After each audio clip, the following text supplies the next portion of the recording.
हे प्रभु येसु, हे प्रभु देवसुता, सिल्वधरा पापहरा शांतिकरा।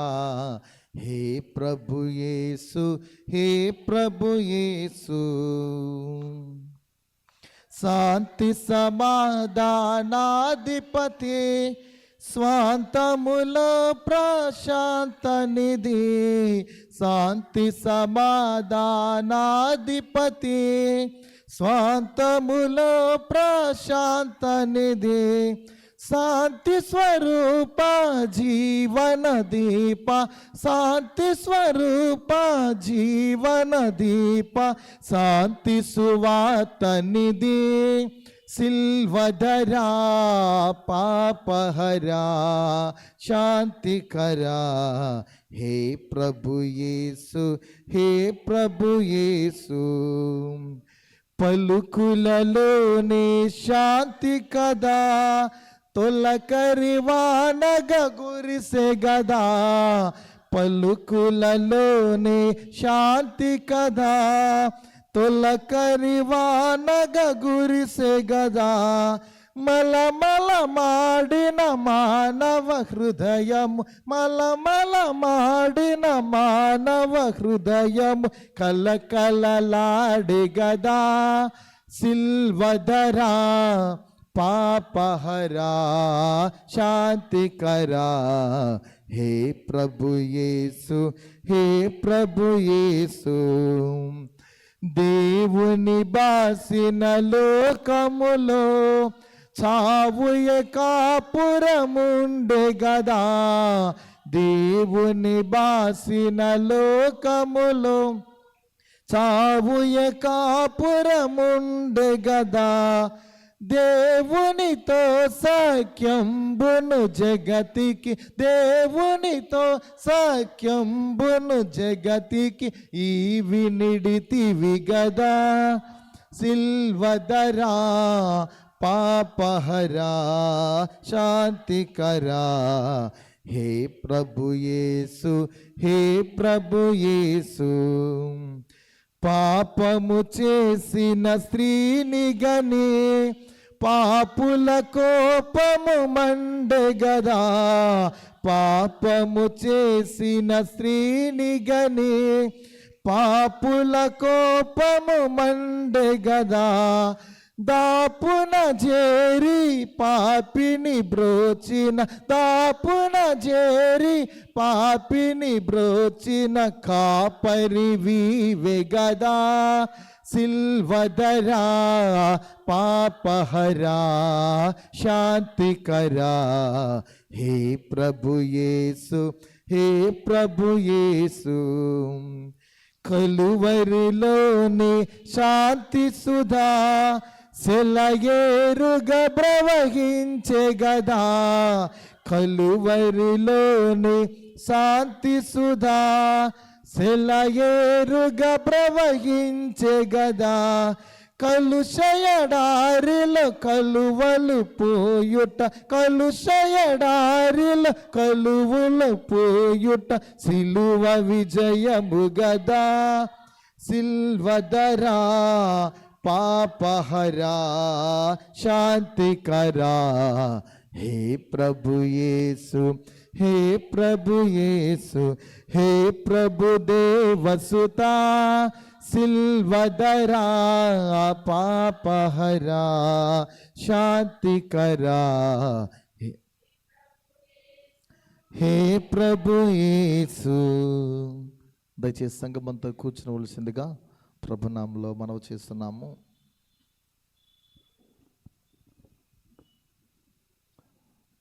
ప్రభునందు ప్రియ దేవుని సంఘమా, చేరవచ్చిన మీలరకు ఈ సిలువ ధ్యాన కూటములో ప్రభునామములో నా ప్రత్యేకమైన శుభాభివందనాలు తెలియజేస్తున్నాను। ఈ 10వ దినము ఈ లింటి ఆరాధనలో నేటి దినము వాక్య సందేశానికి ఏర్పాటు చేయబడిన వారు వై సునీల్ అనేటువంటి యవ్వన కుమారుడు మన ఎదుట ఉండి ఉన్నాడు। మనందరికీ బాగా సుపరిచితుడు, చర్చ్ యాక్టివిటీస్లు అన్నింటిలో ముందుంటున్నటువంటి కుమారుడు। యవ్వన ప్రాయంలో దేవుని యొక్క వాక్యాన్ని ప్రబోధించాలి అనే ఆశ కలిగి ఉండడము చాలా మంచిది. మరి సంఘ నాయకులు మరి కాపులు సంప్రదించినప్పుడు దేవుడు వారికి ఇచ్చిన ప్రేరణ బట్టి వాక్య సందేశాన్ని ప్రకటించడానికి దేవుడు తనకిచ్చిన సదుద్దేశాన్ని బట్టి ప్రేరణ బట్టి ఎంతగానో ముందుకు రావడము ప్రత్యేకంగా యవ్వనుని అభినందిస్తున్నాను. దేవుడు యవ్వన కుమారుని నిలబెట్టి తన దివ్యమైన వాక్కులు తన నోటి నుండి మనకి ప్రబోధించాలని దైవజనుడిగా ఈ ఔన్నత్యమైన సమయాన్ని యవ్వనుడు సునీల్కు అప్పగిస్తున్నాను.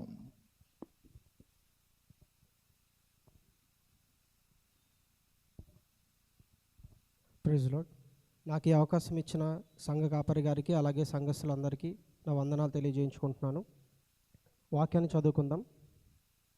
అపోస్తలుడైన పౌలు కొరింథీయులకు రాసిన మొదటి పత్రిక 10వ అధ్యాయం 4వ వచనం. అందరూ ఆత్మ సంబంధమైన ఒకే పానీయమును పానము చేసిరి, ఏలయనగా తమ్మును వెంబడించిన ఆత్మ సంబంధమైన బండలోనిది త్రాగిరి, ఆ బండ క్రీస్తే. ప్రార్థన చేసుకుందాం. పరిశుద్ధుడా గొప్ప దేవుడా, మీకే వందనాలు స్తుతులు స్తోత్రాలు తెలియజేయించుకుంటున్నాం తండ్రి. చక్కని రీతిగా దేవా తండ్రి నైనా మమ్మల్ని ఇలా కూడుకొని దేవా తండ్రి నైనా మరొక అవకాశం దయచేశారు తండ్రి. అందుని బట్టి మీకే స్తుతులు స్తోత్రాలు నైనా దేవా తండ్రి. ఇంకెవరైతే దేవా తండ్రి రావాల్సి ఉన్నారో తండ్రి వాళ్ళందరినీ దేవా తండ్రి అయినా తోడుకొని రమ్మని కోరుకుంటున్నాం. అలాగే తండ్రి అయినా ఇక్కడ వచ్చిన ప్రతి ఒక్కరి హృదయాలను దేవతని తెరవండి. నా ద్వారా దేవతండి మీరు మాట్లాడండి దేవతండి. వాక్యాన్ని దేవతండి వాళ్ళ హృదయాల్లో విత్తమని కోరుకుంటూ ఈ చిన్న ప్రార్థనలో తప్పులు ఏమైనా ఉంటే దయతో క్షమించమని నజరేయుడైన యేసుక్రీస్తు నామములో అడిగి బ్రతిమాలి వేడుకొంచున్నాం తండ్రి, ఆమేన్. అక్కడ ఏమని రాస్తుందంటే ఒకసారి ధ్యాన భాగం మనం చూసుకున్నట్లయితే, సహోదరులారా ఈ సంగతి మీకు తెలియకుండా నాకు ఇష్టం లేదు. సహోదరులారా అని చెప్పేసి పౌలు ఎవరిని అడ్రస్ చేస్తున్నారు? కొరింథీ సంఘానికి మాత్రమే కాదు కానీ మనల్ని కూడా తను అడ్రస్ చేస్తున్నట్టు. ఎందుకు అనేది మనం కింద వచనాలు కనుక చూసుకున్నట్లయితే, అదేదనగా మన పితరులందరూ మేఘం క్రింద నుండిరి, వారందరూ సముద్రంలో నడిచిపోయిరి, అందరూ మోషేను బట్టి మేఘములోను సముద్రములోను బాప్తిస్మము పొందిరి, అందరూ ఆత్మ సంబంధమైన ఒకే ఆహారమును భుజించిరి. అంటే అక్కడ మనకి ఏం కనిపిస్తుంది? మన పితరులు అంటే ఎవరు? ఇజ్రాయిల్ ప్రజల గురించి అక్కడ పౌలు చెప్తా ఉన్నాడు. అందరూ ఒకే ఆహారం అంటే ఏంటి? మన్నాని వాళ్ళందరూ భోజనం చేశారు. అలాగే వాళ్ళందరూ ఒకే బండ నుంచి వచ్చిన నీటిని తాగారు. అలాగే దీన్ని మనకెందుకు దీన్ని అప్లై చేసుకోవచ్చు అంటే, ఇక్కడ ఆత్మ సంబంధమైన ఒకే ఆహారం మనం కూడా భుజిస్తున్నాం అని చెప్తున్నారు. ఎలా అంటే ప్రతి ఫస్ట్ సండే మనం కూడా ఆయన ప్రభుబలిలో పాల్గొంటున్నాం. అలాగే ఆయన రొట్టెని ఆహారంగా మనం తీసుకుంటున్నాం. అలాగే ఆయన రక్తాన్ని మనం త్రాగుతున్నాం. సో దాన్ని మనకు కూడా అప్లై చేసుకోవచ్చు. అలాగే 2వ వచనం చూసుకున్నట్లయితే, అందరూ మోషేను బట్టి మేఘములోను సముద్రములోను బాప్తిస్మం పొందిరి. దీనికి ఇంగ్లీష్లో ఏమని ఉంటుందంటే, and all were baptized and were all baptized into Moses in the cloud and in the sea. అంటే దీన్ని ఎలా మనం చూసుకోవచ్చు అంటే, all were baptized in the Moses అంటే ఎక్సోడస్ మొత్తంలో జరిగిన ఇన్సిడెంట్స్ అన్నిట్లోనూ మోసెస్ ఉన్నాడు. సో ఆ మోసెస్తో పాటు వీళ్ళు కూడా ట్రావెల్ చేశారు కాబట్టి అలా చెప్తున్నాడే తప్ప బాప్తిజం పొందారని చెప్పి మన క్రిస్టియన్లో మనం ఎలా అయితే బాప్తిజం తీసుకుంటామో ఆ బాప్తిజం గురించి అయితే మెన్షన్ చేయట్లేదు. కేవలం ఎక్సోడస్ అంతట్లో ఎలా అయితే వాళ్ళు ఇజ్రాయేలీలు మోసెస్తో ట్రావెల్ చేశారో వాళ్ళు చేసిన ట్రావెల్ని బట్టి అతను బాప్తిజం తీసుకున్నారు అని చెప్పేసి అక్కడ మెన్షన్ చేస్తున్నారు. అలాగే in the cloud and in the sea. In the cloud అంటే దేవుడు వాళ్ళని మేఘం ద్వారానే నడిపించాడు కాబట్టి అక్కడ ఇన్ ద మేఘం ద్వారా వాళ్ళు బాప్తిజం తీసుకున్నారని చెప్పారు. అలాగే ఇన్ ద సీ అని ఎందుకు మెన్షన్ చేశారంటే, వాళ్ళందరూ ఎర్ర సముద్రాన్ని దాటి రక్షించబడ్డారు కాబట్టి సముద్రం ద్వారా కూడా వాళ్ళు బాప్తిజం పొందారని చెప్పి అక్కడ చెప్తున్నారు. అయితే ఈరోజు మన అంశం ఏంటంటే ఈరోజు మన అంశం బండ నుండి నీళ్లు. అయితే దీని ఇంగ్లీష్ ట్రాన్స్లేషన్ ఏమై ఉంటుంది? Water from the rock. కానీ దీన్ని water from the moving rock అని చెప్పేసి మనం అనుకోవచ్చు. ఎందుకు మూవింగ్ రాక్ అన్నాను అనేది చివరిగా మీకు చెప్తాను. అయితే బండ నుండి నీళ్లు అనేది దాన్ని మనం చూసుకున్నట్లయితే మనకు అక్కడ ఏం కనిపిస్తుంది? జనరల్గా ఫస్ట్ టైం వింటూ ఉంటే బండ నుంచి నీళ్లు అనేది మనకి ఏమని కనిపిస్తుంది? ఇదొక మిరాకిల్. ఎందుకు అంటే బండ నుంచి నీళ్ళు అనేవి రావు, కానీ అక్కడ వచ్చాయి. ఒకవేళ వచ్చాయి, ఎందుకు వాటర్ వచ్చాయి? లైక్ వాటర్ని అక్కడ దేంతో కంపేర్ చేస్తున్నారంటే, ఇజ్రాయేలీలందరికీ ప్రొవిజన్ కావాలి. They want provision. సో దీన్ని మనం ఎలా చూసుకోవచ్చు అంటే provision in the times of need. God వాళ్ళకి వాళ్ళ ప్రొవిజన్ని దయచేశారు. అలాగే ఇంకోలాగా ఎలా చూడొచ్చు అంటే it shows God's sovereign power over his creation. అంటే ఆయన సృష్టికర్త అయిన దేవుడు ఆయన తయారు చేసిన ఈ సృష్టి మీద తనకి ఎంత కంట్రోల్ ఉంది అని చెప్పేసి, సో దాన్ని కూడా మనం అక్కడ చూసుకోవచ్చు. ఎందుకు అంటే బండ నుండి నీళ్ళు అనేవి జనరల్గా రావు. యాక్చువల్లీ అక్కడ వచ్చాయి. ఎందుకు అంటే అతనికి సావరెన్ పవర్ ఉంది క్రియేషన్ మీద. బండ నుంచి నీళ్ళైనా రప్పించగలరు, దేని నుంచైనా నీళ్లు తను రప్పించగలరు. సో ఇక్కడ మనం చూసుకున్నట్లయితే అతనికి సావరెన్ పవర్ కూడా తన క్రియేషన్ మీద ఉంది. అలాగే ఇంకొక రీజన్ ఏమనుకోవచ్చు అంటే it shows his obedience towards God's word. అంటే దేవుని వాక్యం మీద ఎంత ఒబీడియంట్గా ఉన్నామనే రీజన్ కూడా మనకి బండ నుండి నీళ్లు అనే దాని నుంచి మనం గ్రహించవచ్చు. అయితే మీ అందరికీ ఒక ఎగ్జాంపుల్ చెప్తాను. జూలై 2024 ఈ ఇన్సిడెంట్ జరిగింది. ఏమైందంటే south Korea famous for robots, అక్కడ ఒక రోబో సూసైడ్ చేసుకుంది. మీరు ఎంతమందికి తెలుసో మరి నాకు తెలియదు, కానీ ఒక రోబోట్ అనేది అక్కడ సూసైడ్ చేసుకుందనమాట. అక్కడ ఒక రోబో సూసైడ్ చేసుకుందనమాట. ఎందుకు సూసైడ్ చేసుకుంది అంటే తన రోబోని ఎవరైతే డిజైన్ చేశారో ఆ డిజైన్ చేసిన వ్యక్తి తనని కేవలం 6 అవర్స్కి మాత్రమే వర్క్ చేయడానికి డిజైన్ చేశారు. కానీ ఎవరైతే మేనేజర్ దాన్ని ఆపరేట్ చేస్తున్నారో ఆ ఆపరేట్ చేసిన మేనేజర్ 9 అవర్స్కి తనకి వర్క్ అసైన్ చేశాడనమాట. అలాగే తను ఒక లెవెల్లో వర్క్ చేయడానికి, అంటే ఇప్పుడు ఫ్లోర్స్ ఉంటాయి కదా, సో ఆ ఫ్లోర్స్లో ఒక్క లెవెల్లోనే వర్క్ చేయడానికి దాన్ని డిజైన్ చేశారు. కానీ ఆ మేనేజర్ ఏం చేశారంటే 2 లెవెల్స్లో దాన్ని వర్క్ చేయడానికి వర్క్ అసైన్ చేశాడు. సో ఆ 2 రీజన్స్ వల్ల తను ఏం చేసుకుందంటే వైర్లు తెంపేసుకొని తను సూసైడ్ చేసుకుంది. అది దీన్ని బట్టి మనకి ఏం అర్థమవుతుందంటే మనం ఉంటున్న ఈ లోకంలో మెషిన్స్ కూడా ఉండడానికి ఇష్టపెట్టుకోవట్లేదు, కానీ దేవుడు మనకి ఇక్కడ ఈ ప్రపంచంలో ఉండడానికి మనకి అవకాశం ఇచ్చాడు. అందుని బట్టి మనం ఆయన్ని పొగడాలి. అయితే సిఎస్ లూయిస్ అనే ఒక ఆయన చెప్తాడు ఏంటి అంటే తను ఒక ఎథీస్ట్ అనమాట. సిఎస్ లూయిస్ ఆయన ఒక ఎథీస్ట్. తను ఏం చేశాడంటే దేవుడు లేడు అని చెప్పేసి ప్రచారం గట్రా చేశాడు. అయితే తన ఫ్యామిలీలో ఒక ప్రాబ్లం వచ్చింది. ఏంటి అంటే తన ఫ్యామిలీలో వాళ్ళ బాబుకి అలాగే వాళ్ళ వైఫ్ చనిపోయారు అనమాట. సో చనిపోతే ఎందుకు చనిపోయారు అని చెప్పేసి తను ఆ పెయిన్ గుండా వెళ్ళాడు. సో పెయిన్ గుండా వెళ్తే తనకి ఆ బైబిల్ గురించి అని తెలుసుకోవడం గట్రా జరిగింది. సో తనకి ఆ పెయిన్ గుండా వెళ్ళడం వల్ల తను బైబిల్ని తెలుసుకున్నాడు, బైబిల్లో దేవుని యొక్క గొప్పతనాన్ని తెలుసుకున్నాడు. అలాగే తను ఎథీస్ట్గా ఉన్న ఆయన దేవుని నమ్మడం మొదలుపెట్టాడు. అయితే తను ఒక బుక్ రాశాడు, ఏ గ్రీఫ్ అబ్జర్వ్డ్ అని చెప్పేసి ఒక బుక్ రాశాడు. ఆ బుక్లో ఏమని ఒక కపుల్ ఆఫ్ స్టేట్మెంట్స్ మెన్షన్ చేశాడు. ఫస్ట్ స్టేట్మెంట్ ఏంటి అంటే if there is no pain in this world then this world would become a leprosy hospital అని చెప్పేసి చెప్తా ఉన్నాడు. అంటే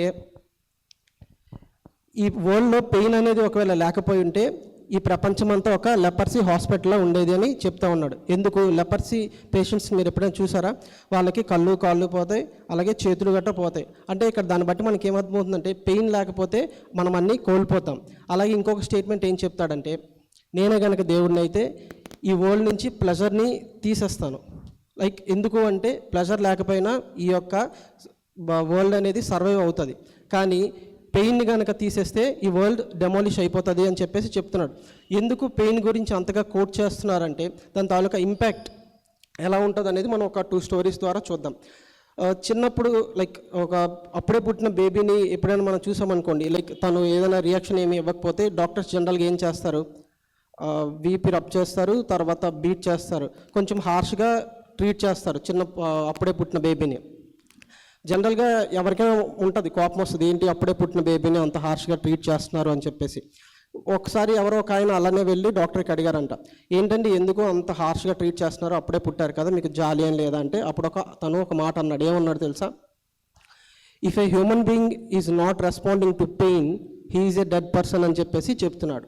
అంటే ఒక హ్యూమన్ బీయింగ్గా మనం పెయిన్కి రెస్పాండ్ అవ్వట్లేదు అంటే బాధకి మనం చలించట్లేదు అంటే మనం ఒక చచ్చిపోయిన వాళ్ళతో సమానం. అలాగే ఇంకొక ఎగ్జాంపుల్ ఏంటంటే ఒక సీరియల్ కిల్లర్ని తన క్యారెక్టర్ స్టడీని మనం ఒకళ్ళు చేసామనుకోండి, ఒక 30 మర్డర్స్ చేసి ఉంటాడు. ఫస్ట్ మర్డర్ చేసినప్పుడు తను ఒక ట్రామాలోకి వెళ్ళి ఉంటాడు. ఒక 3 to 4 days తను ఒక ట్రామా, లైక్ పొడిచినప్పుడు ఆ బ్లడ్ చూసి కానీ, లేకపోతే వాళ్ళు అరిచిన అరుపులకు కానీ తను ఆ ట్రామా ఒక 3 to 4 days కంటిన్యూ అవుతుంది. కానీ తను 30th మర్డర్ చేసినప్పుడు తను అడిగారు అనుకోండి, తను ఏమని చెప్తాడు? ట్రామా ఉందని చెప్తాడా? లేదు. ఎందుకు? తను ఆ మర్డర్ చేసిన తర్వాత సిగరెట్ తాగడము, లేకపోతే మందు తాగడము, లైక్ ఇంకేదో చిల్ అవుతాడు. ఎందుకు? He completely last. పెయిన్కి తను రియాక్ట్ అవ్వడం మానేశాడు. పెయిన్ అనేది ఎప్పుడైతే మన లోపల ఉండదో ఆ పర్సన్ అనేవాడు డెడ్ పర్సన్ కింద లెక్క.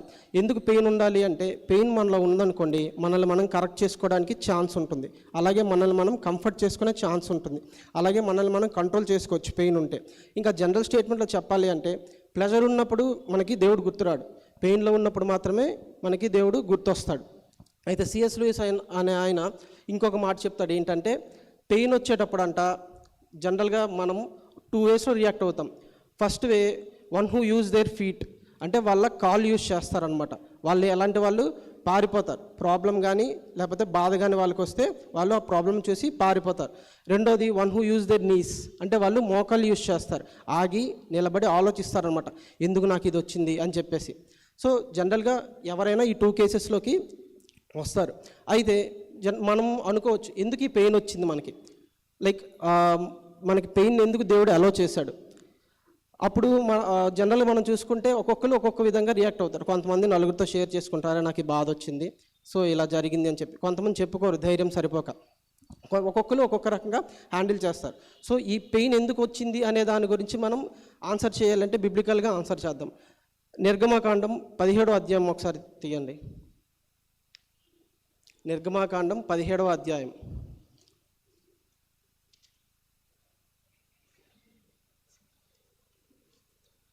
ఓకే, తీసారా? అక్కడ నిర్గమకాండం 17వ అధ్యాయంలో మనం చూసుకున్నట్లయితే మొత్తం 16 verses ఉంటాయి ఆ అధ్యాయంకి.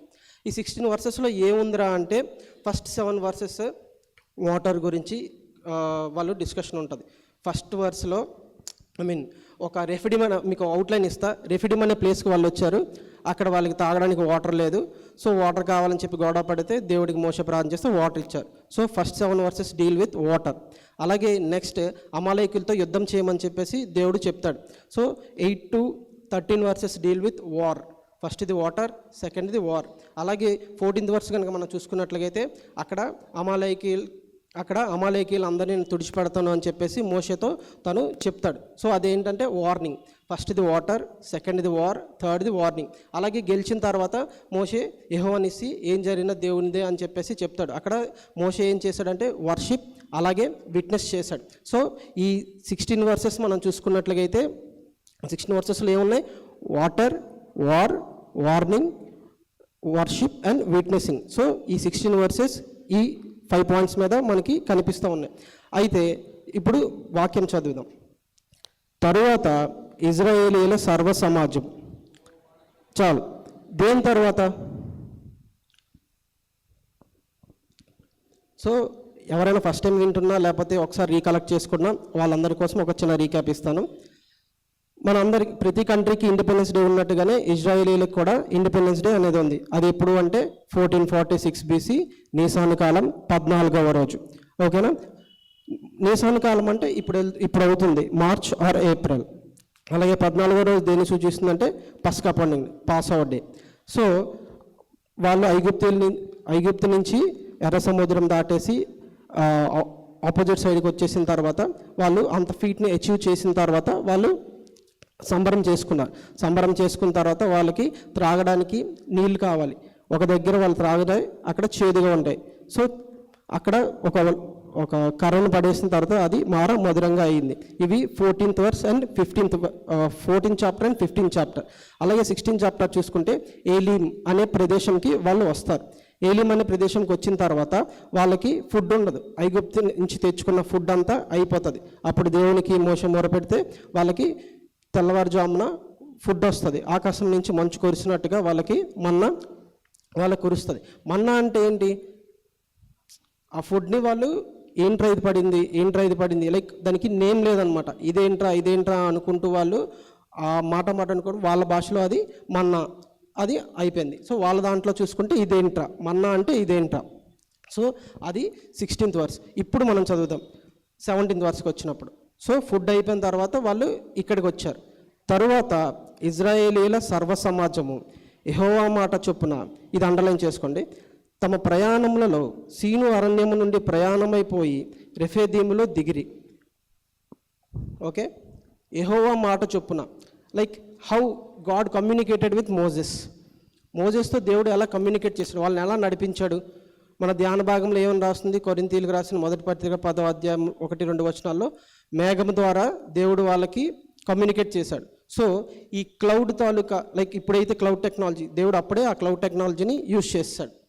సో ఆ క్లౌడ్ తాలూకా మూమెంట్ని దేవుడు కంట్రోల్ చేస్తే, ఆ క్లౌడ్ మూమెంట్ని డీకోడ్ చేసే మాస్టర్ ఎవరు, మోషే ఆ క్లౌడ్ ఎలా మూవ్ అవుతుందో దాన్ని డీకోడ్ చేస్తూ వాళ్ళందరినీ నడిపించాడు. అయితే ఇక్కడ వాళ్ళకి వచ్చిన ప్రాబ్లం చూద్దాం.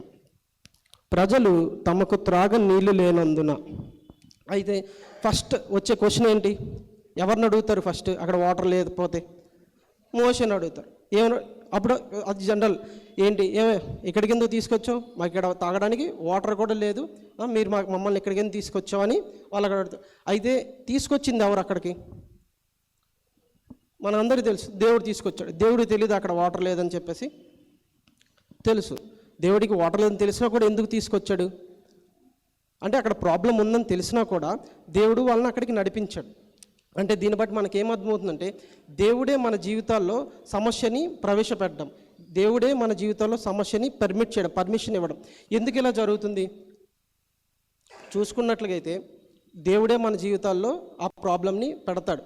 If God is not God of all, then he is not God at all. ఎందుకు అంటే, నా కష్టంలోనూ ఆయనే దేవుడు, నా సుఖంలోనూ ఆయనే దేవుడు, నా నష్టంలోనూ ఆయనే దేవుడు. ఇప్పుడు దేవుడు అనే చెప్తున్నప్పుడు ప్రతి దాంట్లో ఆయన సావరిన్ పవర్ ఉండాలి. లేదు అన్నప్పుడు అతను దేవుడే కాదు. So if God is God, then he is God of all. అయితే దీన్ని మనం ఒక బెస్ట్ ఎగ్జాంపుల్ చూడొచ్చు. ఏంటి అంటే, కరోనా వచ్చింది. కరోనా వచ్చినప్పుడు మనమంతా చాలామంది ప్రేయర్స్ చేశారు కరోనా పోవాలని చెప్పి. దేవునికి తెలియదా కరోనా వస్తుందని? చాలామంది ప్రేయర్ చేశారు కరోనాను తొక్కేద్దాం అని చెప్పేసి.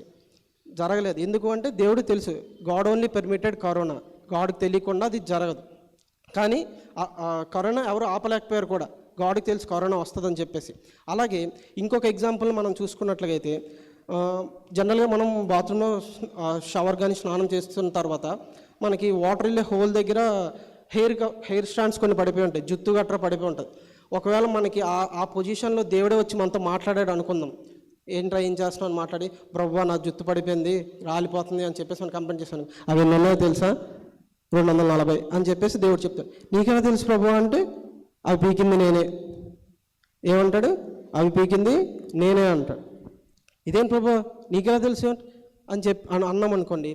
మనకి లోకాసు వార్త 21వ అధ్యాయం 18వ వచనం కనుక చూసుకున్నట్లయితే అక్కడ ఏముంటుంది, నీ తల వెంట్రుక నా అనుమతి లేకుండా రాలదు. అంటే గాడ్ ఈజ్ కంట్రోల్, అంటే తను అంత సావరిన్ కంట్రోల్లో ఉన్నాడు. కరోనా వచ్చిందని ఆయన తెలిసినా కూడా హీ ఓన్లీ పర్మిటెడ్. సో మనం దీన్ని బట్టి మనకి ఏమర్థమవుతుందంటే, ఏది జరిగినా అయితే ఆయనే చేసి ఉండాలి, లేదా ఆయన అనుమతించి ఉండాలి. ఈ రెండే. అయితే ఆయన పర్మిషన్ ఇవ్వాలి, లేకపోతే ఆయన పని చేసి ఉండాలి. దేవుడు ఎందుకు అలా చేయడానికి ఇష్టపడుతున్నాడు? మనం చూసుకున్నట్లయితే దేవుడు మనకి సృష్టిని సృజించిన తర్వాత మనందరికీ ఒకటి ఇచ్చాడు. ఏంటది? ఫ్రీడమ్. మన అందరికీ స్వేచ్ఛనిచ్చాడు. స్వేచ్ఛనిచ్చిన తర్వాత మనమంతా తప్పులు పాపాలు ఇవన్నీ చేసాం.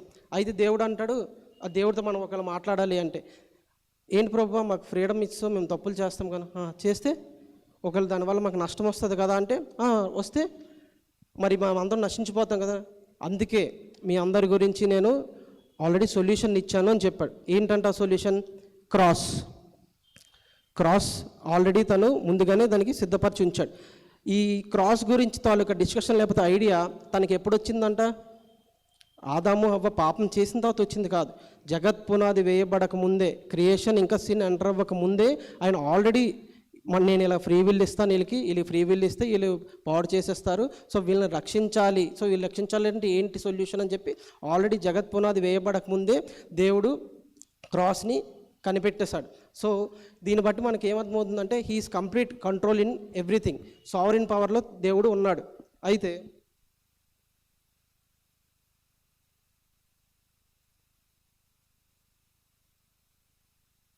సో ఇదే సావరిన్ పవర్. సావరిన్ పవర్తో ఆయన ఈ మైక్ని ఆన్ చేసి ఉంచారు, కానీ నేను ఫ్రీ విల్తో నేను దీన్ని ఆపేసుకుంటున్నాను. మీకు అర్థమవుతుందని నేను చెప్పేది? సావరిన్ పవర్తో ఆయన ఆపేయచ్చు, కానీ ఎందుకు ప్రభు ఆపలేదు అని చెప్పి మనం అడగడానికి లేదు. కానీ ఇక్కడ ఫ్రీ విల్ నాకు ఇచ్చాడు కదా, ఈ ఫ్రీ విల్తో నేను ఇక్కడ ఆపేసుకుంటున్నాను. ఎందుకు? దేవుడైతే ఆపొద్దు, నువ్వు మాట్లాడని చెప్పాడు, కానీ నేను ఇక్కడ ఆపేశాను. సో ఫ్రీ విల్కి సావరెంటీకి ఇదే డిఫరెన్స్. సో సావరెంటీతో మనం ఏం చేయాలి అంటే దేవుడు మనకి ఏం చెప్తున్నాడో అనే దాన్ని మనం గ్రహించాలి. ఫ్రీ విల్తో మనం ఏం చేయాలి అంటే మనకి ఏదైతే స్వేచ్ఛ ఇచ్చాడో ఆ స్వేచ్ఛని మిస్యూజ్ చేయకుండా మనం సావరెంటీని ఫ్రీ విల్ని బోత్ని అంటే రెండింటిని మనం ఈక్వల్గా మేనేజ్ చేసుకుంటూ వెళ్ళాలి. అయితే ఈ పెయిన్ ఎందుకు వచ్చింది అంటే మిస్యూజ్ ఆఫ్ ఫ్రీడమ్. మనం ఫ్రీడమ్ని మిస్యూజ్ చేసాం, మనకు నచ్చినట్లుగా మనం బతికాం తప్ప ఆయన చెప్పిన ఆ సావరెంటీని అంటే సార్వభౌమాధికారాన్ని మనం పాటించలేదు. అందుకే మనకి పెయిన్ అనేది మనకి ఈ లోకంలోకి వచ్చింది. అయితే ఓకే, బిబ్లికల్గా ఈ ట్రాన్స్లేషన్లో జనరల్గా ఇది మనం కన్సిడర్ చేయొచ్చు. అయితే నా జీవితంలోకి పెయిన్ ఎందుకు వచ్చింది అంటే మనల్ని మనం క్వశ్చన్ చేసుకోవాలి. నా జీవితంలోకి పెయిన్ ఎందుకు వచ్చింది అంటే ఒక 3 రీజన్స్ చెప్తున్నాడు. ఈ 3 రీజన్స్ మనలో ఎవరు అంటే ఏదో ఒక రీజన్ మనకు ఉంటాయి, కేవలం ఈ 3 రీజన్సే. ఫస్ట్ రీజన్ ఏంటి అంటే easy to recognize but difficult to accept. ఓకేనా? ఫస్ట్ది ఏంటి? Easy to recognize but difficult to accept. తప్పు చేసావు, అందుకే పనిష్మెంట్ వచ్చింది. ఓకేనా? దీనికి బెస్ట్ ఎగ్జాంపుల్ ఏంటంటే మన కొంతమంది పిల్లలు బురదలో ఆడుకుంటున్నారు అనుకోండి, వాళ్ళలో ఒక పిల్లడు మన కొడుకు అయ్యింది అనుకో, మీరు ఎవరిని కొడతారు? ఇల్లు అక్కడ మన పిల్లల్ని కొడతాం. మమ్మీ ఆడు పిలిచాడని చెప్తే మళ్ళీ మనకి 2 దెబ్బలు పడతాయి. అంటే దీన్ని బట్టి మనకి ఏమర్థమవుతుందంటే దేవుడు కూడా అంతే, నేను నీతో కనెక్ట్ అయ్యాను అందుకే నేను కొడతాను, నాకు మిగతా వాళ్ళతో సంబంధం లేదు. ప్రభు ఆడు కూడా ఆడాడు నాతో పాటు, ఆడు కూడా నాతో తిరిగాడు అంటే దేవుడు కన్సిడర్ చేయడు. ఎందుకు? దేవుడికి నువ్వు కావాలి, నువ్వు తప్పు చేసావు కాబట్టి నీకు పనిష్మెంట్ ఇస్తాడు, మళ్ళీ నిన్ను కరెక్ట్ చేస్తాడు. దేవుడి ఇంటెన్షన్ ఇక్కడ ఏంటి అంటే నువ్వు తప్పు చేసావు, నీ తప్పును నువ్వు తెలుసుకొని మళ్ళీ చేంజ్ అవ్వు అని చెప్పేసి దేవుడి తాలూకా ఇంటెన్షన్. ఇదే సిచ్యువేషన్ బైబిల్లో చూసుకున్నట్లయితే ఎవరికి జరిగింది? దావీదుకి జరిగింది. దావీదు బెత్షెబతో పాపం చేశాడు. దావీదు తెలుసు పాపం చేస్తాడని చెప్పి, అయినా పాపం చేశాడు. అయితే దావీదు మళ్ళీ అలా రీస్టోర్ చేయబడ్డాడు. బెత్షెబతో పుట్టిన కుమారుడిని దేవుడు లేపేసిన తర్వాతే తనకి తెలిసింది. అంటే దావీదుకి ఆ రీస్టోరేషన్ లేకపోతే ఆ రియలైజేషన్ రావడానికి ఒకరిని లేపేశాడు దేవుడు. అప్పుడు దావీదు ఏమంటున్నాడు? దావీదు రియలైజ్ అయ్యాడు కదా. ఎందుకు అంటే నా కుమారుడు చచ్చిపోయాడని చెప్పలా, నా కుమారుడు దేవునితో ఉన్నాడని చెప్పేసి దావీదు చెప్తున్నాడు. అలాగే మనం ఇంకొక క్యారెక్టర్ని మనం చూసుకున్నట్లయితే సంసోన్కి కూడా దేవుడు ఫుల్ పవర్స్ ఇచ్చాడు. కానీ తను ఏం చేశాడు? దెలీలా ట్రాప్లో పడిపోయి తన పవర్స్ అన్నీ కోల్పోయాడు. తను ఆపోజిట్ వాళ్ళతో ఫిలిస్తీన్లతో తను ఒక పర్పస్తో దేవుడు క్రియేట్ చేశాడు, ఫిలిస్తీన్లు అందరితో యుద్ధం చేయడానికి కోసం అని చెప్పి. కానీ తను దెలీలాతో లవ్ ట్రాప్లో పడిపోయి తన పవర్స్ కోల్పోయాడు. కానీ లాస్ట్కి తను ప్రేయర్ చేశాడు. ప్రేయర్ చేస్తే దేవుడు స్తంభాలు ఇవన్నీ సంసోన్ తోసేయడంతో తన పవర్ రీస్టోర్ అయింది. అయితే మనకి నిజంగా వీళ్ళు రీస్టోర్ చేయబడ్డారా అనేది మనకి ఎలా తెలుస్తుంది? హెబ్రీలకు రాసిన పత్రిక 11వ అధ్యాయం 32వ వచనంలో చూసుకున్నట్లయితే వాళ్ళిద్దరి పేర్లు అందులో మెన్షన్ చేయబడ్డాయి. సో ఈ ఫస్ట్ కేస్ ఏంటి అంటే మనకు తెలుసు పాపం చేస్తున్నామని, కానీ మనం యాక్సెప్ట్ చేయడానికి ఇష్టపెట్టుకోం. సో దీన్ని ఎలా రిజంబల్ చేయొచ్చు అంటే దీన్ని ఫస్ట్ కేసుని పనిష్మెంట్ అనుకోవచ్చు. మనకి ఒకవేళ పనిష్మెంట్ని దేవుడు ఇస్తున్నాడు అన్నప్పుడు మనం కనికరాన్ని కోరాలి. ఓకేనా? మనకి ఫస్ట్ పనిష్మెంట్ దేవుడి నుంచి మనం తీసుకుంటున్నప్పుడు మనం దేవుడి నుంచి కనికరం కోరాలి. దేవా నేను తప్పు చేశాను, నా పైన కొంచెం కనికరం చూపించు, నాతో హార్ష్ డెసిషన్ తీసుకోవద్దని చెప్పి మనం దేవునితో చెప్పాలి. అలాగే సెకండ్ అంటే ఫస్ట్ రీజన్ అది. Second reason to protect us from bigger problems he allows us smaller problems. To protect us from bigger problems he allows us smaller problems. అంటే మనం ఏదైనా పెద్ద తప్పు చేయడానికి వెళ్తుండేటప్పుడు ఆ తప్పుని ఆపడానికి ఒక చిన్న ప్రాబ్లమ్ని దేవుడు మనకి ఇస్తాడు. ఇది ఎవరికంటే తప్పులోనికి వెళ్ళేవాడు, అంటే మనం తప్పు చేయడానికి వెళ్తున్నాం అంటే ఇంక పడిపోతాం అన్నప్పుడు దేవుడు ఆపడానికి ఒక చిన్న ప్రాబ్లం పెడతాడు, నువ్వు ఆ తప్పు చేయొద్దు, వెళ్ళొద్దు అని చెప్పేసి.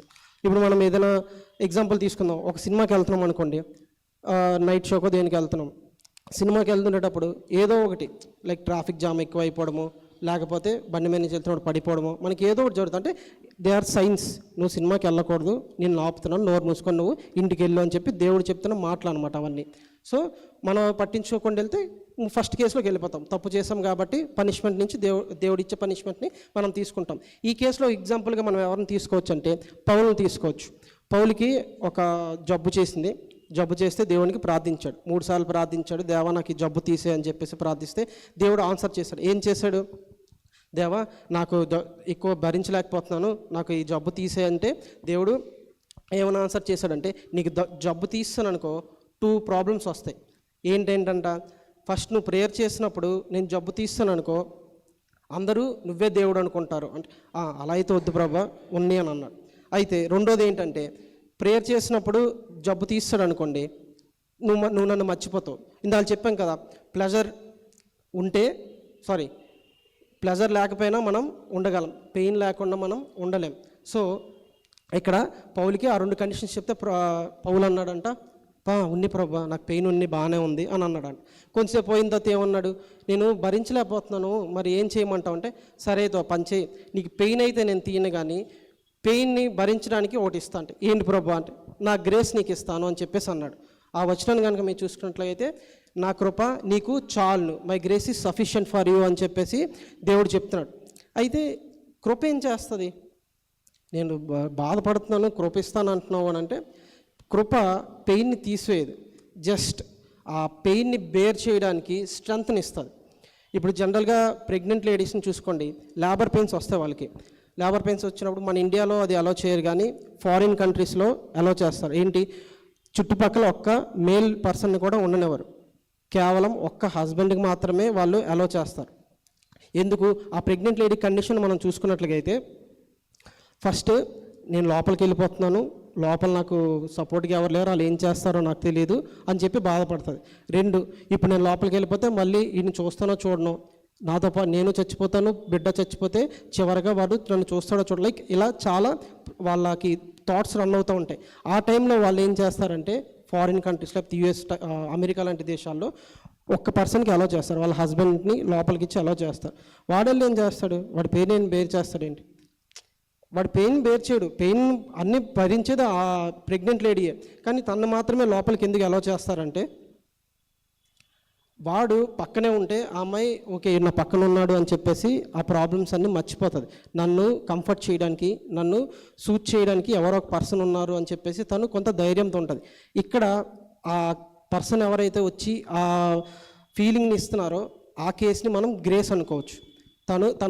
తన కృప అక్కడ తనతో పాటు ఉండడం వల్ల తను సాఫీగా ఉంది, పెయిన్లోనే ఉంది, కానీ ఆ గ్రేస్ అనేది తనకు తోడుగా ఉండడంతో ఆ పెయిన్ని తను ఈజీగా బేర్ చేయడానికి వీలవుతుంది. ఇప్పుడు ఏదైనా ఎగ్జామ్ రాసాం, మనం ఎగ్జామ్ రాసినప్పుడు ఫెయిల్ అయిపోయాం, మన క్లాస్లో 30 మంది ఉన్నారు, 3-4 ఫెయిల్ అయిపోయారు అనుకోండి, మనల్ని ఎవరు కంఫర్ట్ చేస్తారు? ఇంకో ఫెయిల్ అయిపోయినప్పుడు మన పక్కన వచ్చితేనే లేకపోతే మాట్లాడితేనే కంఫర్ట్ చేస్తాడు.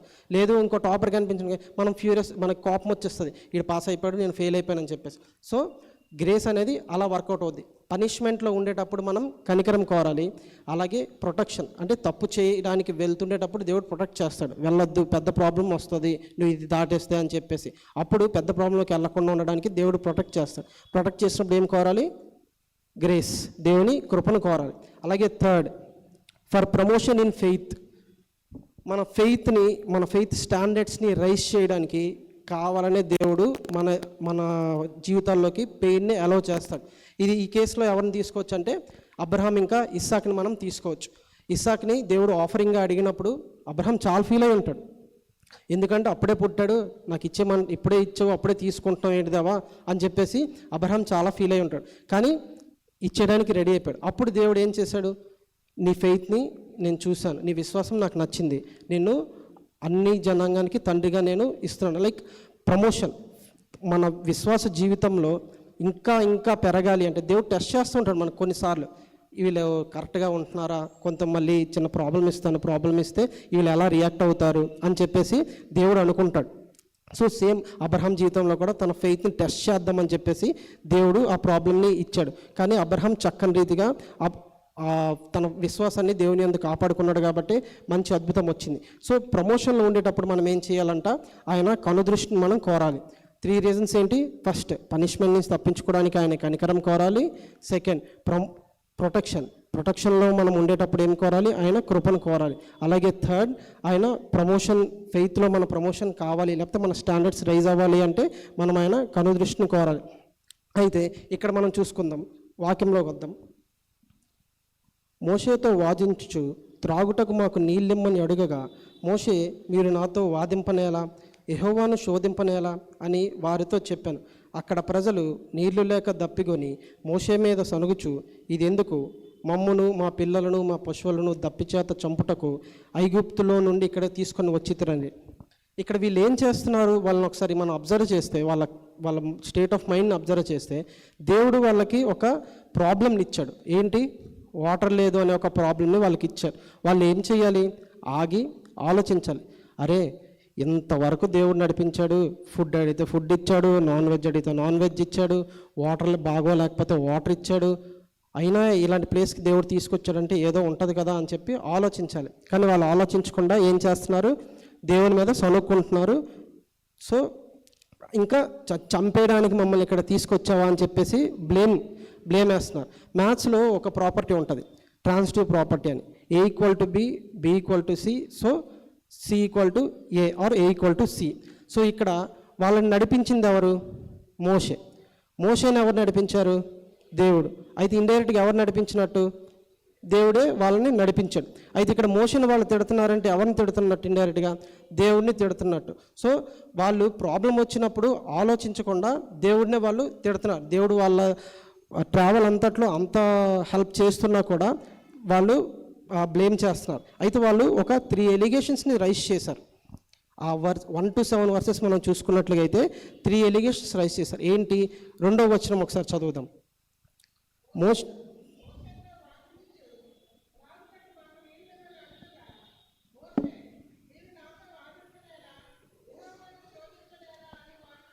సో అక్కడ ఏం అడుగుతున్నారు? మాకు తాగడం నీళ్ళు, వేర్ ఈజ్ అవర్ ప్రావిజన్ అని చెప్పేసి వాళ్ళు అడుగుతున్నారు. అలాగే 3వ వచనం చదివినట్లయితే,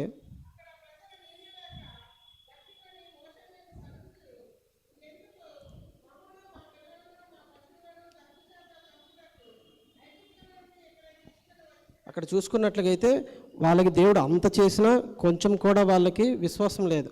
వాళ్ళు చంపడానికి అని చెప్పి ఒక పెద్ద బ్లేమ్ని దేవుడి మీద వేసేస్తున్నారు. మాకు ప్రొటెక్షన్ ఏది? నువ్వు వాటర్ లేకపోతే నేను చచ్చిపోతాం, వేర్ ఈజ్ అవర్ ప్రొటెక్షన్ అని చెప్పేసి వాళ్ళు క్వశ్చన్ చేస్తున్నారు. అలాగే 7వ వచనం చదివినట్లయితే, అప్పుడు ఇశ్రాయేలీయులు చేసిన వాదమును బట్టి యెహోవా మన మధ్య ఉన్నాడో లేడో అని వారు యెహోవాను శోధించును బట్టి, అంటే అక్కడ వాళ్ళు ఏమంటున్నారు? అసలు దేవుడు ఉన్నాడో లేదో అని కూడా వాళ్ళు బ్లేమ్ వేసేస్తున్నారు. వాళ్ళకి అంతవరకు నడిపించింది దేవుడే అయినా కూడా అసలు మాకు కేవలం వాటర్ లేదు అన్న ఒక్క దీనికి వాళ్ళు దేవుడి మీద బ్లేమ్ వేస్తున్నారు. ఇక్కడ 3వ ఎలిగేషన్ ఏంటంటే, వేర్ ఈజ్ గాడ్స్ ప్రెజెన్స్. ఫస్ట్ది వేర్ ఈజ్ అవర్ ప్రావిజన్, సెకండ్ది వేర్ ఈజ్ అవర్ ప్రొటెక్షన్, థర్డ్ది వేర్ ఈజ్ గాడ్స్ ప్రెజెన్స్. అయితే దేవుడు దీనికి చక్కని రీతిగా సొల్యూషన్ ఇస్తున్నాడు. 4వ వచనం కనుక మనం చూసుకున్నట్లయితే, అప్పుడు మోషే యెహోవాకు మొరపెట్టుచు. చూసారా, అక్కడ దగ్గర 20 లక్షల మంది, అంటే 2 మిలియన్ పీపుల్ ఉన్నారు. అలాగే 1 కోటికి పైగా యానిమల్స్ ఉన్నాయి. వాళ్ళందరూ ప్రాబ్లం వచ్చిన వెంటనే ఏం చేశారు? సనుక్కున్నారు, వాదించుకున్నారు, దేవుని మీద బ్లేమ్ వేస్తారు. కానీ అక్కడ ఉన్న వాళ్ళందరిలో ఒక్క మోషే మాత్రమే, దేవా ప్రాబ్లం వచ్చింది, నాకు హెల్ప్ చేయని చెప్పేసి దేవుడికి మొరపెడుతున్నాడు. అక్కడ మోషే పరిస్థితి మనం అర్థం చేసుకోవచ్చు. 20 లక్షల మంది వాటర్ లేదని చెప్పేసి కోపంగా తను చూస్తే తనకి ఎలా ఉంటుంది? దేవా, నన్ను వీళ్ళు చంపేస్తారేమో, వీళ్ళు వాటర్ లేదు ఇక్కడ తీసుకొచ్చో నన్ను చంపేస్తారేమో, ఏదో రకం వాటర్. అంటే మోషే ఫేస్ చూసి మేబీ దేవుడు ఆ కార్యమైనా జరిగించి ఉండాలి, లేదు తను ఉన్నాడన్న తన ప్రత్యక్షను కనపరచుకోవడానికి ఆ యొక్క కార్యం అనేది చేసి ఉండాలి. అయితే 4వ వచనం కనుక మనం మళ్ళీ ఒకసారి చూస్తే, అప్పుడు మోషే యెహోవాకు మొర్రపెట్టుచు, ఈ ప్రజలను నేనేమి చేయదును, కొంతసేపటికి నన్ను రాళ్లతో కొట్టి చంపుదురన్న. అంటే అక్కడ మోసెస్ ప్రేయర్ మనం చూసుకున్నట్లయితే క్రిస్టల్ క్లియర్గా ఉంది. నువ్వు వాటర్ ఇవ్వకపోతే వీళ్ళు నన్ను చంపేస్తారు, నాకు వాటర్ ఇవ్వకపోతే వీళ్ళు నన్ను చంపేస్తారు. అంటే Moses prayer was honest. Prayer ఎప్పుడు మనం చేస్తే అది హానెస్ట్గానే చేయాలి. కొంతమంది లైక్ డబ్బా కొట్టుకున్నట్టుగా ఎక్కువ స్తుతించడం తప్పలేదు, కానీ ఎక్కువగా స్తుతిస్తారు, మ్యాటర్ తక్కువ ఉంటుంది, బిల్డప్ ఎక్కువ ఉంటుంది. సో అలా కాకుండా మనం ఏ ప్రేయర్ చేసినా మనం కంటెంట్ ఏంటి, దేని గురించి ప్రార్థన చేస్తున్నాం అనేది క్రిస్టల్ క్లియర్గా అది దేవునితో ఉండాలి. అది 2 సెకండ్ల ప్రార్థన అయినా పర్లేదు, దేవా నన్ను కాపాడు అంత అయినా చాలు. దాని దేవా ఇచ్చేసో వచ్చేసో నాకు అదంతా అవసరం లేదు. హానెస్ట్గా మన ప్రేయర్ అనేది ఉండాలి. అలాగే బైబిల్లో ఒక ఆయన ఇలా ప్రేయర్ చేశారు, నన్ను ఎందుకు వదిలేసావు? ఎవరిది ప్రార్థన? యేసు ప్రభు వారిది. శిలువ మీద ఆయన దేవా నా చెయ్యి ఎందుకు విడిచిపెట్టావని చెప్పి ఆయన ప్రార్థన చేశారు. అలాగే ఇంకొకసారి ప్రార్థన చేశారు. ఎప్పుడు అంటే ఈ గిన్నె నా నుండి తొలగించు, అంటే ప్లాన్ బి లేదా అని చెప్పేసి వాళ్ళ ఫాదర్కి అడిగారు. అంటే ఈ రెండు ప్రార్థనలు బైబిల్లో మెన్షన్ చేసి ఉన్నాయి. అంటే ఆ ప్రేయర్స్ ఎంత హానెస్ట్గా ఉన్నాయో, దేవుడు ఎలా యేసు ప్రభు వారు ఎంత హానెస్ట్గా చేశారో మనం అక్కడ అబ్జర్వ్ చేయొచ్చు. అయితే 5వ వచనం చదువుదాం. అందుకు యెహోవా, నీవు ఇజ్రాయేలుల పెద్దలలో కొందరిని తీసుకొని ప్రజలకు ముందుగా పొమ్ము, నీవు నదిని కొట్టిన నీ కర్రను చేత పట్టుకొని పొమ్ము. ఇప్పుడు జనరల్గా కోర్టులో కర్ర ఎవరు తీసుకొస్తారు కొట్టడానికి?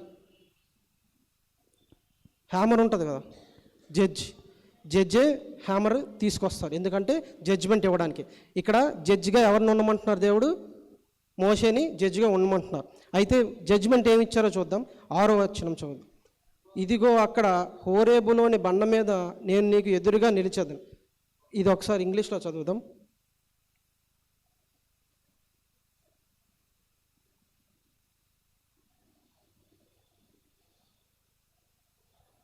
Behold I will stand before you. ఎంత చక్కని మాట.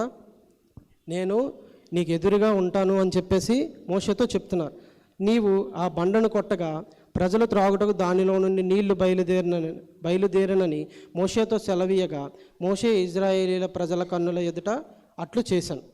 ఇక్కడ జడ్జిమెంట్ ఏమి ఇచ్చారు దేవుడు? Hitting the rock was the judgement. నువ్వు ఆ బండని కొట్టు, బండను కొడితే నీళ్ళు ఇస్తాను. సో మోషే కూడా దేవుడు ఏది చెప్పాడో అలాగే వెళ్ళి బండను కొట్టాడు, బండ నుంచి నీళ్ళు వచ్చాయి. అయితే ఈ పిక్చర్ని మనం వేరే రకంగా కూడా అర్థం చేసుకోవచ్చు. ఎలా అంటే మనం చదివిన ధ్యాన భాగంలో అపొస్తలుడైన పౌలు కొరింథీయులకు రాసిన మొదటి పత్రిక 10వ అధ్యాయం 4వ వచనంలో మనకు అక్కడ ఏం కనిపిస్తుంది? బండ ఎవరంట? బండ ఎవరు? క్రీస్తు. అక్కడ దేవుడు ఏం చెప్తున్నాడు? జడ్జిమెంట్ ఏమి ఇచ్చాడు దేవుడు? నువ్వు ఆ బండని కొట్టు అని చెప్పేసి అక్కడ చెప్తా ఉన్నాడు. జనరల్గా జడ్జిమెంట్ ఏం రావాలి? తప్పు ఎవరు చేస్తే వాళ్ళకే ఆ పనిష్మెంట్ రావాలి. కానీ దేవుడు ఏమంటున్నాడు? Instead of hitting those 2 million people, hit the rock. ఆ 20 లక్షల మందిని కొట్టే బదులు ఈ బండను కొట్టు, నా కొడుకును కొట్టు అని చెప్పేసి అక్కడ చెప్తా ఉన్నాడు. అలాగే ఇంకొక రిఫరెన్స్ చూద్దాం. యోహాను సువార్త 7వ అధ్యాయం 37 నుంచి 39 వచనాలు మనం చూసుకున్నట్లయితే, యోహాను సువార్త 7వ అధ్యాయం 37 నుంచి 39 వచనాలు.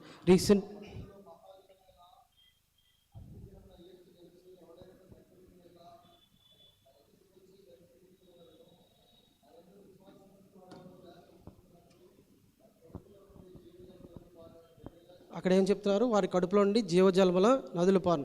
రీసెంట్గా అది బైబిల్ స్టడీ చేసాం మా యూత్ గ్రూప్లో. సో అక్కడ ఏం చెప్తున్నారు? బండని కొడితే ఏమొచ్చాయి? వాటర్ వచ్చాయి. 39వ వచనం ఒకసారి చదువుదాం.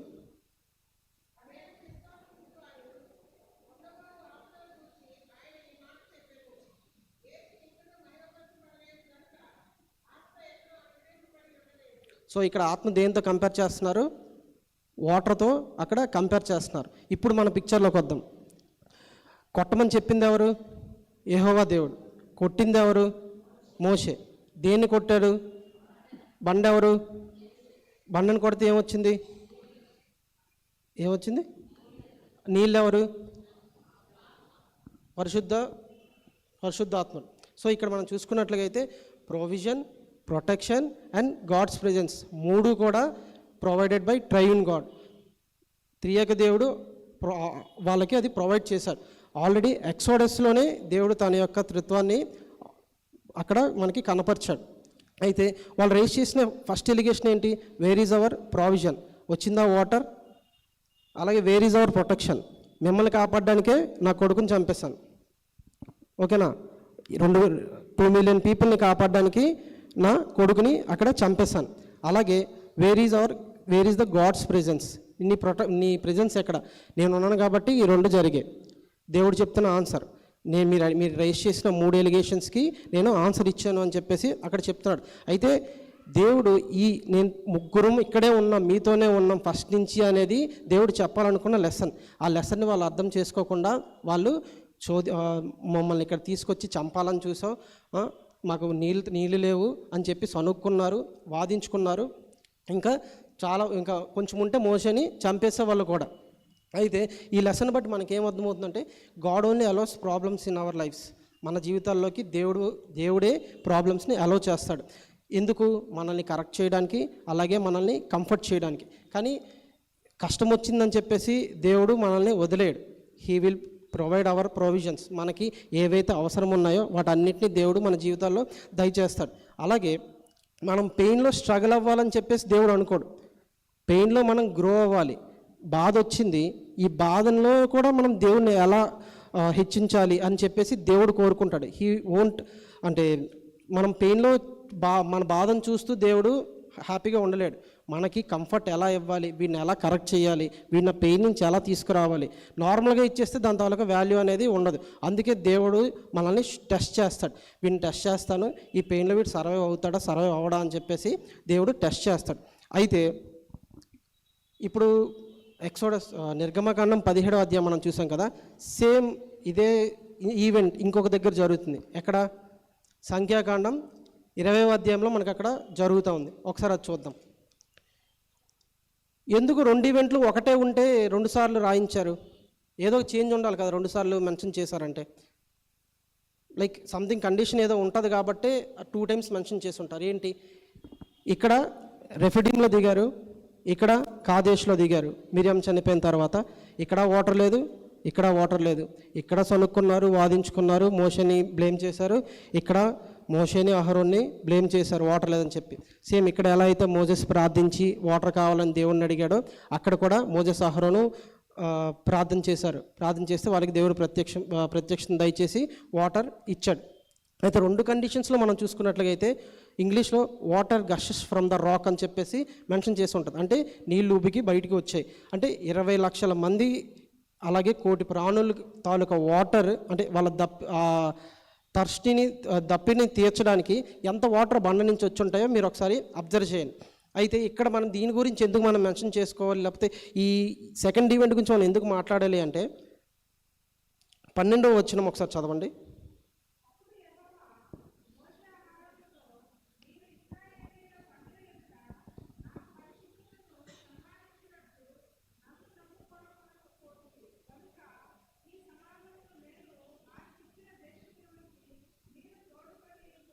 చూసారా?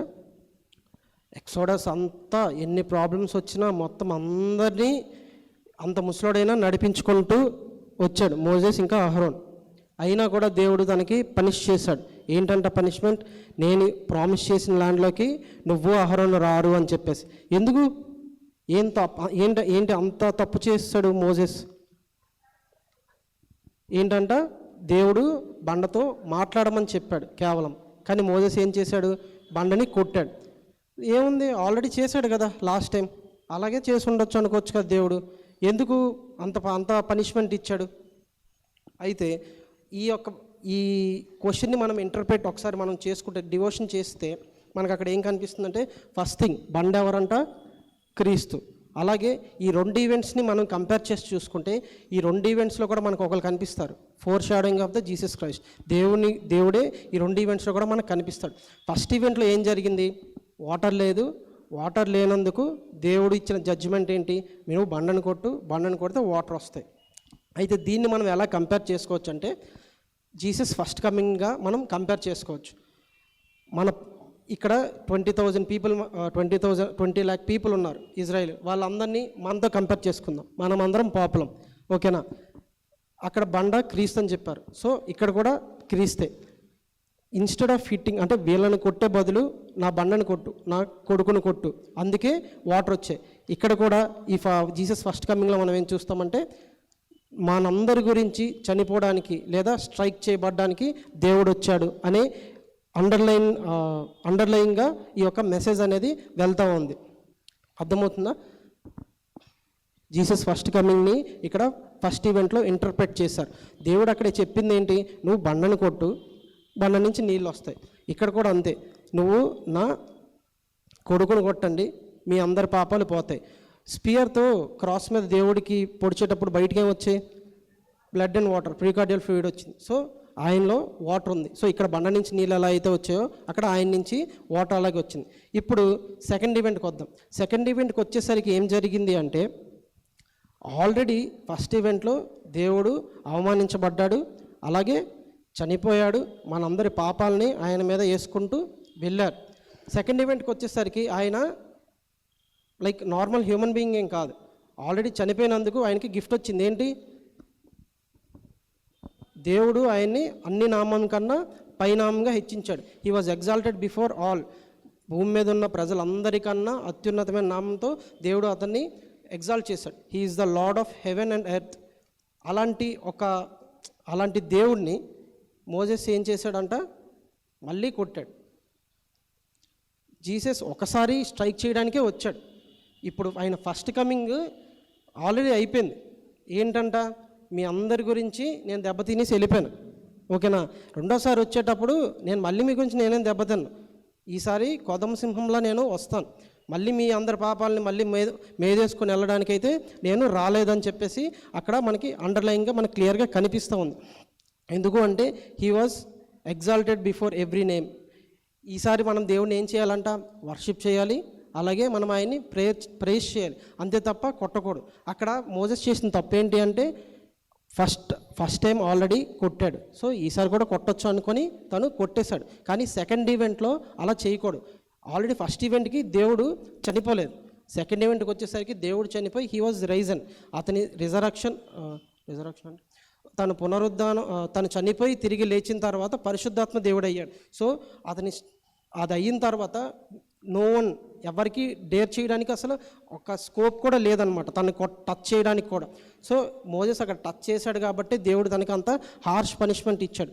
ఎందుకు అంటే అదేంటి, ప్రామిస్డ్ ల్యాండ్లోకి నువ్వు వెళ్ళవు, అక్కడ వరకే నువ్వు తీసుకొని వచ్చావు, నీ చాప్టర్ అక్కడితో క్లోజ్ అయిపోయిందని చెప్పేసి దేవుడు చెప్తా ఉన్నాడు.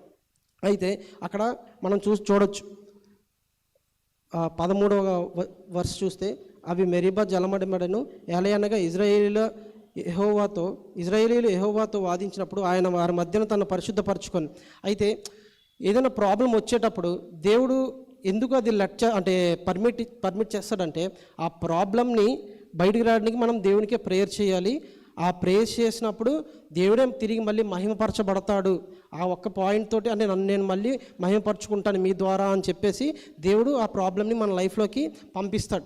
అయితే మనం ఈ 2 కేసెస్ని మనం చూసుకున్నట్లయితే మనం ఈ 2 కేసెస్ నుంచి ఒక 3 లెసన్స్ని మనం నేర్చుకోవచ్చు. ఫస్ట్ లెసన్ ఏంటంటే, obey the word of lord exactly, not approximately. అంటే ఫస్ట్ లెసన్ ఏంటంటే, దేవుడు చెప్పిన మాటని మనం ఎగ్జాక్ట్గా, అంటే అందులో మరి ఇంకేం లేవు, దాపరికాలు లాంటివి లేవు, ఎగ్జాక్ట్గా దేవుడు ఏం చెప్పాడో అదే చేయాలి, అందులో కన్సెషన్ లాంటివి మరేం లేవు, అప్రాక్సిమేట్గా చేయకూడదు. 1 సమూయేలు రాసిన మొదటి గ్రంథం 15వ అధ్యాయం మనం అక్కడ చూసుకున్నట్లే మనకు అక్కడ ఎవరు కనిపిస్తుంది? Saul's disobedience.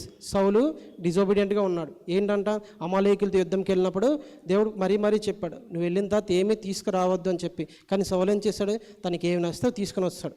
సౌలు అక్కడ ఒబే చేశాడు, అమాలేకులతో యుద్ధంకి వెళ్ళి ఫైట్ చేశాడు. కానీ దేవుడు చెప్పింది ఎగ్జాక్ట్గా ఫాలో అవ్వాలి, అప్రాక్సిమేట్గా ఫాలో అయ్యాడు. అందుకే దేవుడు తనని అక్కడి నుంచి తన పదవి నుంచి తీసేశాడు. సో ఇక్కడ కూడా మోజెస్ దేవుడు చెప్పిన మాటని ఒబే చేయలేదు, హీ వాజ్ ఫెయిల్డ్. అందుకే బాగా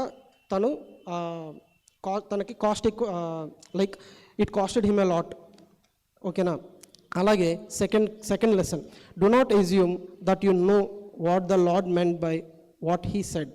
అంటే మనం ఎజ్యూమ్ చేసుకోకూడదు. ఏంటంట, దేవుడు ఒకటి చెప్పాడంటే ఇది చెప్పాడు కదా, ఆల్రెడీ చేసాం కదా ఇందాకలా, సో సేమ్ ఇది కూడా అలానే చెయ్యాలేమో అని చెప్పేసి అనుకోకూడదు. ఎందుకంటే దేవుడు ఎందుకు చేయమన్నాడు అనేది అక్కడ ఇంపార్టెంట్. ఫస్ట్ కేసులో ఏం చెప్పాడు?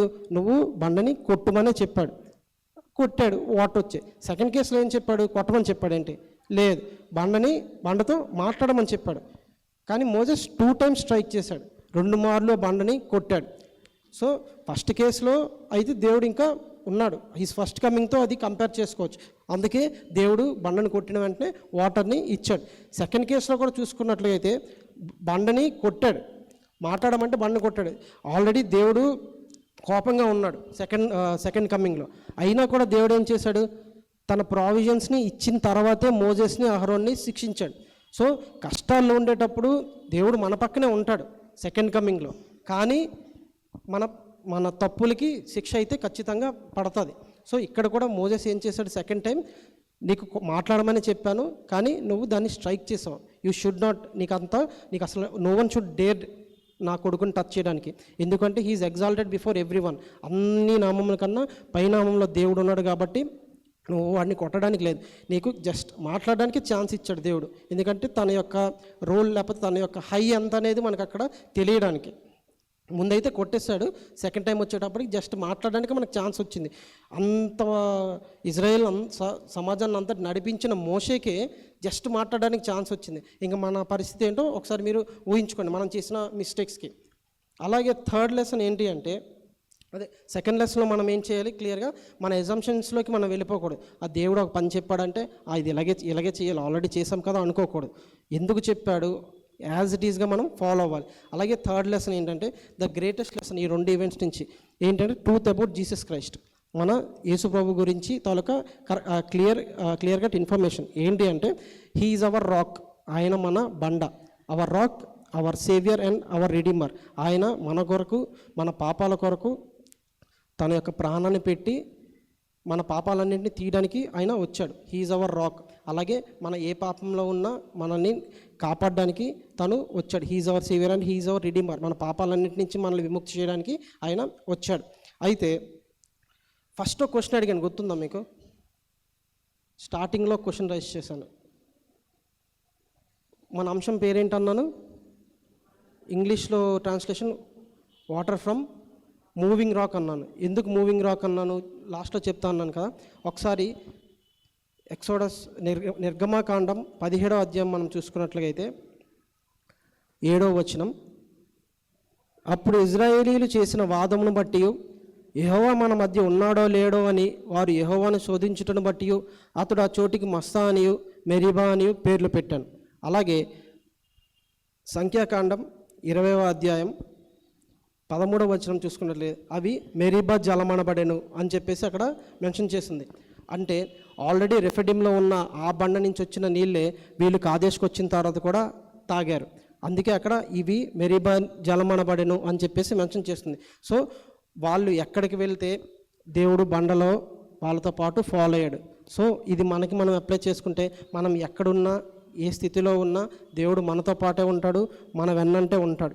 ఎలా అయితే యోహాను సువార్తలో చెప్తున్నారో, సమరయ స్త్రీతో చెప్తాడు, నా తండ్రి దగ్గర ఉన్న నీళ్లు తాగిన వాడు ఎవడు మరలా దప్పికొనడు అని చెప్పేసి. సో మనం ఇక్కడ కూడా సేమ్ అదే అనమాట. ఆ నీళ్లు తాగాలన్న తృష్ణ మనకి ఉందా? మనం కూడా వెల్డర్నెస్లో లేదంటే ఆ రైచియస్నెస్ తాలూకా ఆ దప్పిని మనం కూడా కలిగి ఉన్నామా? మత్తయి సువార్త 5వ అధ్యాయం 6వ వచనంలో చెప్పబడినట్లుగా, 5వ అధ్యాయం 6వ వచనంలో చెప్పబడినట్లుగా, నీతి కొరకు ఆకలి దప్పులు గలవారు ధన్యులు, వారు తృప్తిపరచబడుదురు. అంటే మనం కూడా ఆ దప్పికని తీర్చుకోవాలని ఆశపడుతున్నామా? మన జీవితాల్లో యేసుప్రభు వారి తాలూకా ప్రెజెన్స్, ఆయన యొక్క ప్రావిజన్ మనం కూడా క్వశ్చన్ చేసే వాళ్ళగా ఉన్నామా? లేకపోతే మనం కూడా అబ్రహాం లాగా మన ఫెయిత్ని ప్రమోట్ చేసుకునే వాళ్ళలాగా ఉన్నామా? మనం ఒకసారి పరిశీలన చేసుకుందాం, ప్రార్థన చేసుకుందాం. స్తోత్రం స్తోత్రం స్తోత్రం తండ్రి, గొప్ప దేవుడా, మహోన్నతుడా, మీకే వందనాలు, స్తుతులు, స్తోత్రాలు తండ్రి. నాయన చక్కని రీతిగా దేవా తండ్రి, నాయన మీరు దేవా తండ్రి మాతో మాట్లాడిన విధానాన్ని బట్టి దేవా తండ్రి మీకే వందనాలు, స్తుతులు, స్తోత్రాలు. నాయన తండ్రి, ఎలా అయితే దేవా తండ్రి నాయన మీరు మా గురించి దేవా తండ్రి నాయన, మా పాపాల గురించి దేవా తండ్రి నాయన మీరు శిలువ మీద యాగమయ్యారో దేవా తండ్రి, మేము దాన్ని గుర్తించి దేవా తండ్రి నాయన మేము మీ యొక్క సార్వభౌమాధికారిని గౌరవిస్తూ దేవతండ్రి, మేము మా జీవితాల్లో దేవతండ్రి మాకు ఇచ్చిన స్వేచ్ఛను దేవతండ్రి మేము మిస్యూజ్ చేయకుండా దేవతండ్రి, మేము దేవతండ్రి మీరు చెప్పిన ఆజ్ఞలన్నింటినీ పాటించడానికి దేవతండ్రి సహాయం దయచేయండి. అలాగే దేవతండ్రి నాన్న ఏ విధంగా అయితే మోజెస్ దేవా తండ్రి నీ యొక్క మాటని దేవా తండ్రి నా ఫస్ట్ ఈవెంట్లో విన్నాడు, సెకండ్ ఈవెంట్లో వినలేకపోయాడు దేవా తండ్రి. మేము అలా ఉండకుండా దేవా తండ్రి మేము దేవా తండ్రి మా జీవితాన్ని పరిశీలన చేసుకోవడానికి దేవా తండ్రి కృప చూపించండి. నువ్వు ఏదైతే చేయమన్నావో మేము దాన్ని ఎగ్జాక్ట్గా చేసే వాళ్ళగా ఉండడానికి తండ్రి కృప చూపించండి నాయన దేవా తండ్రి. అప్రాక్సిమేట్గా చేసి దేవా తండ్రి అంత ఘనత పొందుకున్న మోజెస్ దేవా తండ్రి మీరిచ్చే ఆ ప్రామిస్డ్ ల్యాండ్లోకి దేవా తండ్రి వెళ్ళలేకపోయాడు దేవా తండ్రి. మేము అలా ఉండకుండా దేవా తండ్రి మేము మీరు చెప్పిన వాటన్నిటిని దేవా తండ్రి తూచా తప్పకుండా దేవా తండ్రి పాటించే బిడ్డలుగా దేవా తండ్రి మేము ఉండడానికి తండ్రి మాకు సహాయాన్ని దయచేయమని కోరుకుంటున్నాం తండ్రి. నాయన తండ్రి మా జీవితాల్లో దేవా తండ్రి అనేక శోధనలు అనేక బాధలు దేవా తండ్రి ఉన్నాయి దేవా తండ్రి. మేము కూడా దేవా తండ్రి మేము క్వశ్చన్ చేస్తున్నామా అని చెప్పి దేవా తండ్రి మమ్మల్ని పరిశీలన చేసుకోవడానికి తండ్రి కృప చూపించండి. అరే వాళ్ళకి లేదు నాకే ఎందుకు వచ్చింది, నేను వాళ్ళకన్నా బాగా ప్రార్థన చేస్తాను, బాగా పాటలు పాడుతాను, అయినా కూడా దేవుడు నన్నే ఎందుకు శిక్షిస్తున్నాడు, లేకపోతే నాకే ఎందుకు బాధ వచ్చిందని కంప్లైంట్ చేసుకోవడం కాకుండా తండ్రి మీరు మా జీవితంలో ఎందు నిమిత్తం అయితే ఆ బాధని మా జీవితంలో పెట్టారు, ఎందు నిమిత్తం ఆ ప్రాబ్లమ్ని మా జీవితంలో మీరు అలౌ చేశారో అని తండ్రి మేము గ్రహించడానికి దేవా తండ్రి మాకు శక్తిని తెలివిని దయచేయండి తండ్రి. దేవా తండ్రి మేము ఒకవేళ తప్పు చేసినట్లుంటే దేవా తండ్రి మీ యొక్క కనికరాన్ని కోరుకునే బిడ్డలుగా ఉండడానికి తండ్రి కృప చూపించండి నాయన తండ్రి. మేము ఒకవేళ తండ్రి తప్పు చేయబోతుంటే దేవా తండ్రి మమ్మల్ని దేవా తండ్రి సంరక్షించండి. మాకు దేవా తండ్రి మీ కృపను దయచేయమని కోరుకుంటున్నాం తండ్రి. అలాగే దేవా తండ్రి అబ్రహాం ఏ రీతిగా అయితే దేవా తండ్రి విశ్వాసంలో దేవా తండ్రి టెస్ట్ చేయబడినప్పుడు తండ్రి సమాజం అందరికీ దేవా తండ్రి తను ఫాదర్గా ఎంచబడ్డాడో తండ్రి, మేము కూడా దేవా తండ్రి అట్టి ఘనతను పొందుకోవడానికి తండ్రి మా విశ్వాసాన్ని మేము కాపాడుకోవడానికి దేవా తండ్రి మీరు దేవా తండ్రి మాకు సహాయాన్ని దయచేయండి. మేము అట్టి రీతిగా దేవా తండ్రి మా జీవితాల్లో దేవా తండ్రి ఆ ఫెయిత్ని దేవా తండ్రి కాపాడుకోవడానికి తండ్రి మీరు ఇచ్చే ఆ ప్రమోషన్స్ దేవా తండ్రి మేము పొందుకోవడానికి దేవా తండ్రి కృప చూపించండి. మేము దేవా తండ్రి ముందుగా దేవా తండ్రి మీరు మా జీవితంలో పెట్టిన ప్రతి ప్రాబ్లమ్ని దేవా తండ్రి అనలైజ్ చేయడానికి తండ్రి సహాయం దయచేయండి. మేము మా పాదాలు యూజ్ చేస్తండి పారిపోకుండా తండ్రి మోకాళ్ళు వేసి దేవా తండ్రి ఎందుకు దేవా నా జీవితంలో ఈ బాధను దయచేసావు, ఎందుకు దేవా నన్ను పరీక్షిస్తున్నావు అని చెప్పేసి తండ్రి మనమందరం దేవా తండ్రి దేవునికి అడిగే బిడ్డలుగా ఉందాం. ఈ చిన్న ప్రార్థనలో తప్పులు ఏమైనా ఉంటే దయతో క్షమించమని నజరేయుడైన యేసుక్రీస్తు నామములో అడిగి బ్రతిమాలు వేడుకొంచున్నాం తండ్రి. ఆమెన్.